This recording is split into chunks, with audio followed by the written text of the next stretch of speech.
最近微软把 Copilot 的图标放在了任务栏的最右边，甚至取代了通知中心的铃铛按钮。以前 Copilot 是一个在开始菜单旁边的按钮，看起来像一个普通的固定应用。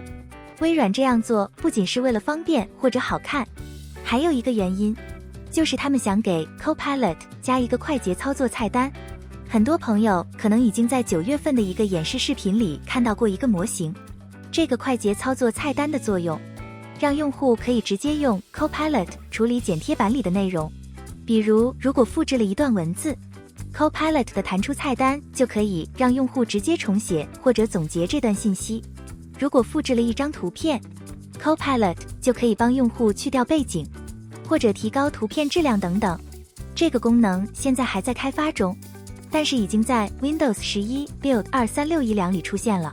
如果用户复制了一段文字，它的菜单里会显示以下选项：发送到 Copilot、总结、重新写入。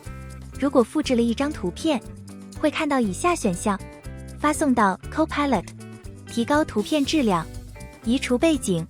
目前这个功能正处于测试阶段，需要通过激活工具来激活该选项。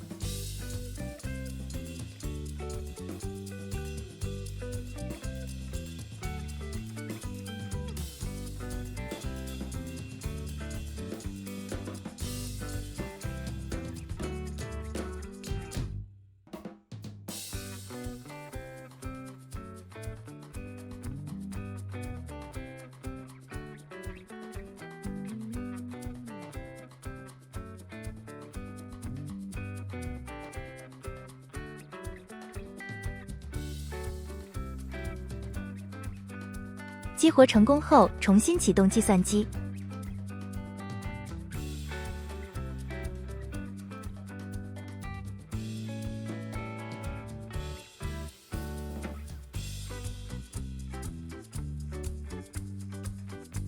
重启 Windows 11之后，复制一张图片或者一段文字到剪贴板，然后将鼠标指针移到 Copilot 的按钮上，保持悬念状态，就可以看到新的菜单了。